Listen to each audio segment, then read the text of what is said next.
Hi guys, you're on Neuroboy channel and today we're going to discuss cholinergic's pharmacology. The main cholinergic neurotransmitter in our organism is acetylcholine, yeah, you're right. So we'll go through synthesis, receptors, agonists, antagonists, enzymes. So let's start from the synthesis of acetylcholine. So for synthesis we require actually two compounds. It's choline and acetyl group. Okay, it's pretty obvious. Okay, choline and acetyl, acetylcholine. So where do we get choline? From extracellular volume. Yeah. So we have choline here. It may be transported through astrocytes, or it can be reused after its destruction by acetylcholine esterase. So how do choline enters the cell? Through choline transporters. Yeah, you're right. Oh my God! Choline transporters, CHT. We have different types, but that's not really important right now. So choline, through choline transporter, enters the cell. Now we have choline inside our cell. Choline. Now we need to get an acetyl group. Yeah? Where do we get it? From acetyl-CoA. Yeah, acetyl-CoA.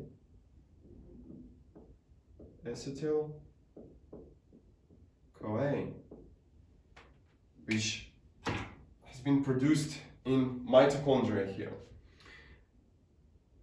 But that's not all components that we need in order to synthesize the acetylcholine.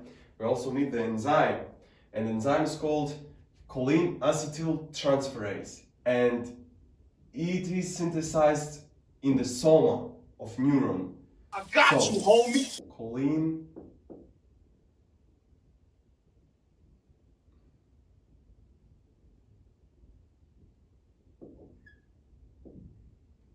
acetyltransferase, CHAT, choline acetyltransferase. After it has been synthesized inside the soma, we need to transport it to our axon terminal through microtubules.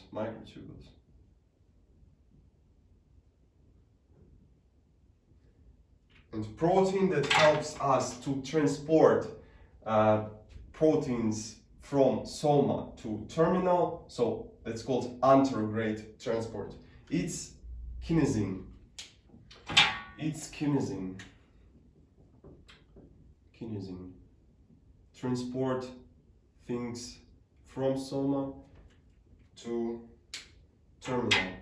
Now when we have our choline and our acetyl group in acetyl-CoA and our enzyme choline acetyltransferase, all these things give us acetylcholine. Finally, acetylcholine, or just ACH. Now, when we got our acetylcholine, we need to pack it inside the vesicles, yeah? And for that reason, we use special transporters. It's like choline transporters, but we call it vesicle acetylcholine transporter. Vesicle acetylcholine transporter. It transports acetylcholine inside the vesicle. Wow. Oh my God! But we have a couple more things I'm dying. Help me. to focus on. For instance, proteins called V snares.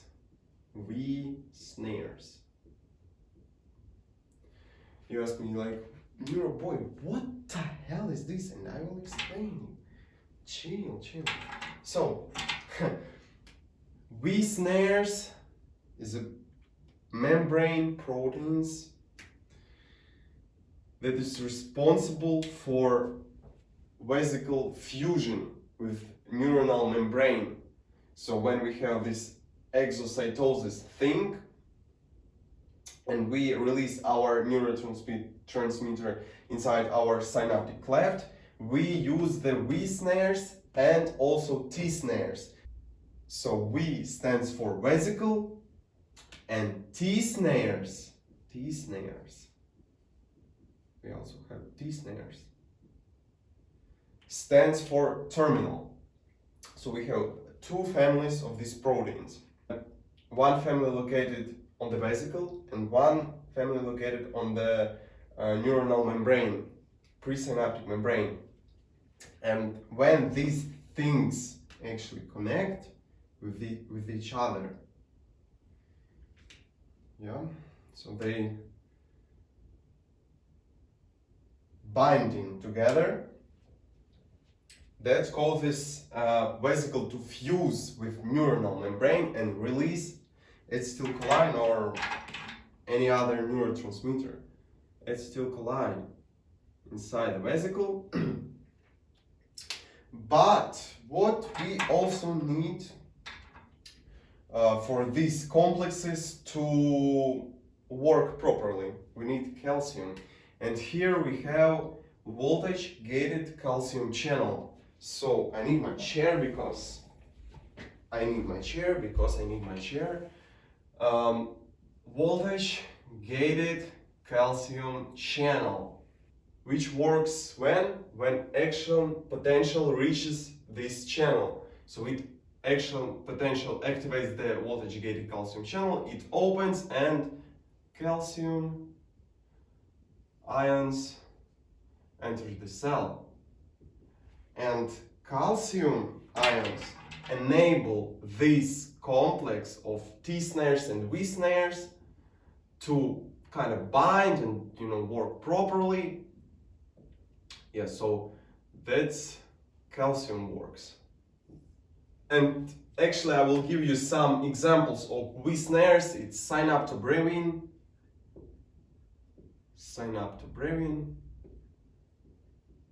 and synaptotegmin.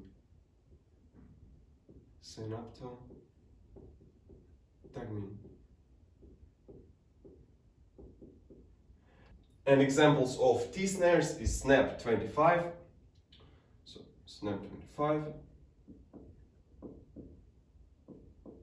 and syntaxine.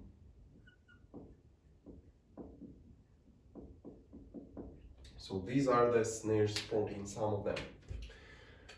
And when we have all these things working perfectly, we eventually get the release of acetylcholine inside our synaptic cleft. Next we have receptors, postsynaptic receptors. We will discuss here only nicotinic acetylcholine receptors. The muscarinic will be a little bit later. So, nicotinic acetylcholine receptors. That's pretty simple. Nicotinic acetylcholine receptors are ligand-gated ion channels. So, ligand-gated ion channels. This is pretty simple. So acetylcholine binds to nicotinic acetylcholine receptor. It opens and let the sodium ions travel inside postsynaptic cell. Sodium here.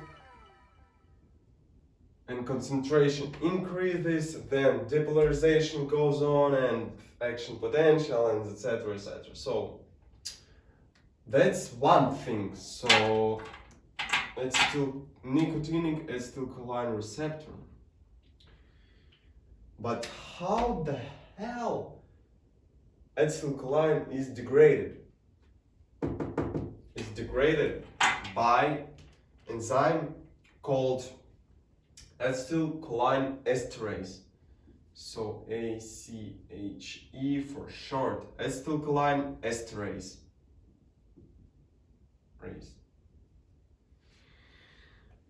What this thing actually does, it just cleaves acetylcholine.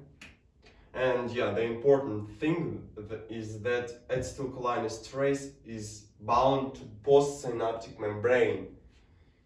So it cleaves acetylcholine to, guessed what? To choline. Yeah, to choline. And acetate.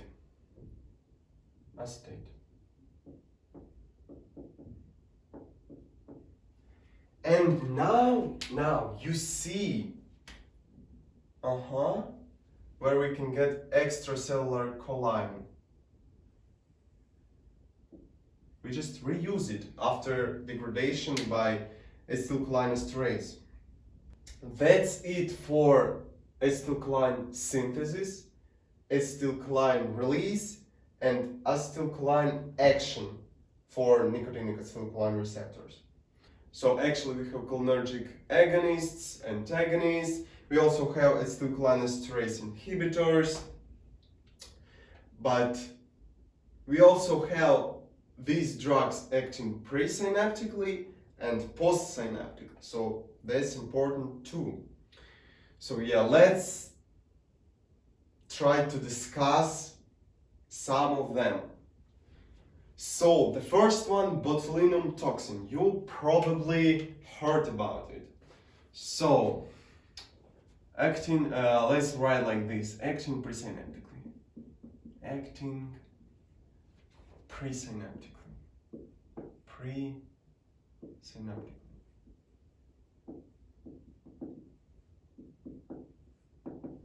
Botulinum toxin.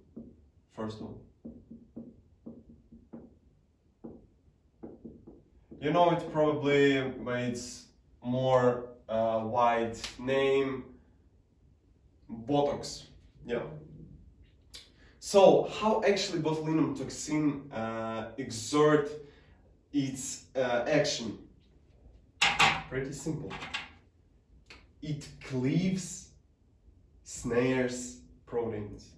It cleaves V snares, it cleaves T snares, preventing vesicles from releasing acetylcholine inside our synaptic cleft. Because vesicle cannot fuse with neuronal membrane without T snares and without V snares and without T snares.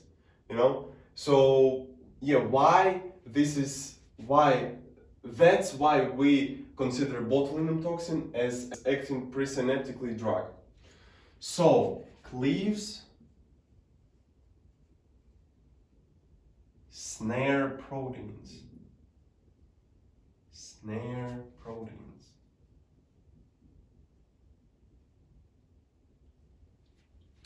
So it just, we don't have this, this vesicle cannot fuse, so no acetylcholine release, and you know it's pretty dangerous condition. Next one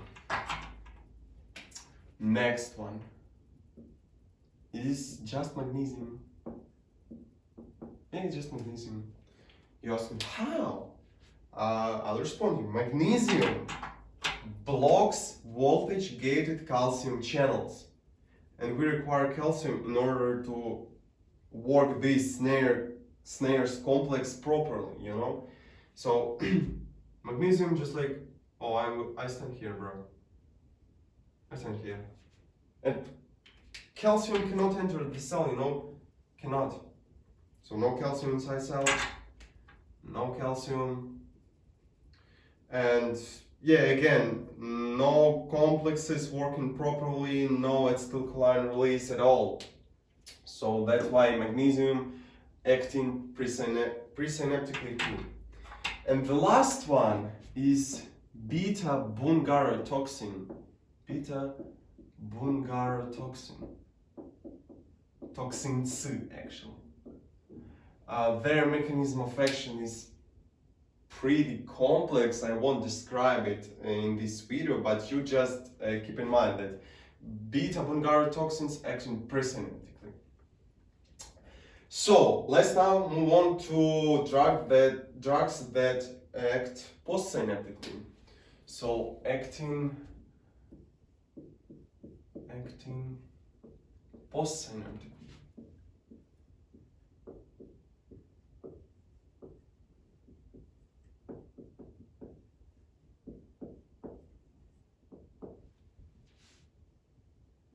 And just now, for your understanding, the first compound that I will discuss is alpha bungarotoxins. Yeah. So alpha bungarotoxins.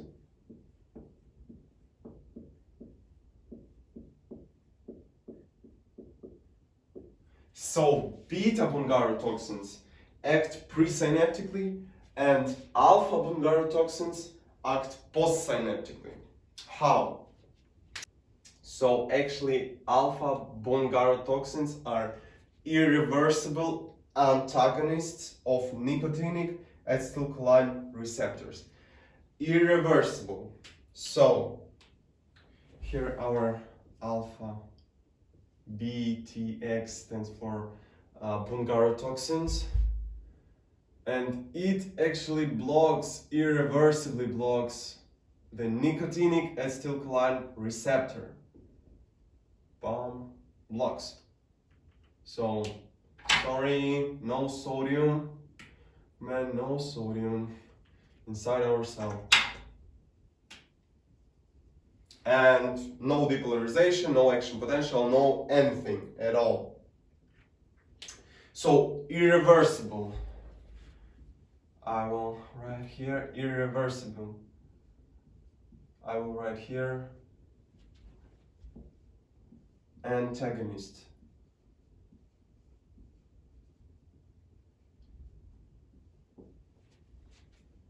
Nicotinic acetylcholine receptors. So the next one are tubocurarine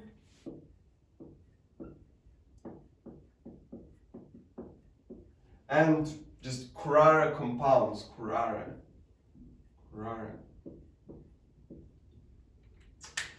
They are reversible antagonists of nicotinic acetylcholine receptors. So reversible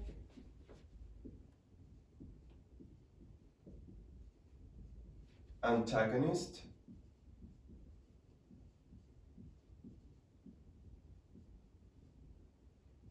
nicotinic acetylcholine receptors. So reversible antagonists of nicotinic acetylcholine receptors. So yeah, tubocurarine here. Tubocurarine binds to nicotinic acetylcholine receptor, reversibly blocks it, and again it depends on concentration of acetylcholine in our synaptic cleft that can compete with tubocurarine for binding to nicotinic acetylcholine receptors. And one important thing, so these compounds are postsynaptically non-depolarizing acetylcholine blockers. So they do not depolarize postsynaptic membrane, non-depolarizing acetylcholine blockers. Yep. Now depolarizing.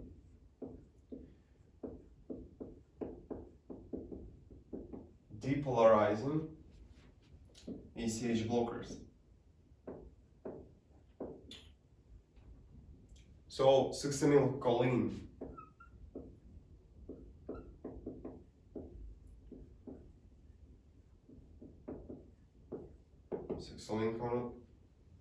How this thing exerts its effects?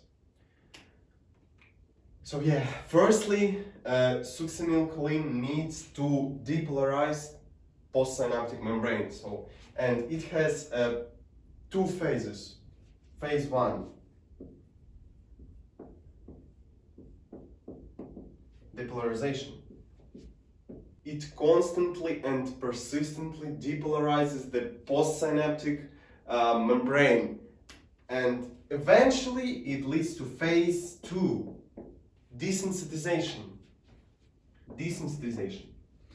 So now our postsynaptic neuronal membrane cannot respond to acetylcholine because it is desynthesized by succinylcholine. So no effect, yeah, that's why we call succinylcholine and succinylmethonium depolarizing ACH blockers, because firstly they depolarize postsynaptic membrane, but then eventually it leads to desensitization because of constant and persistent depolarization at the first phase. So that's it with nicotinic acetylcholine receptors.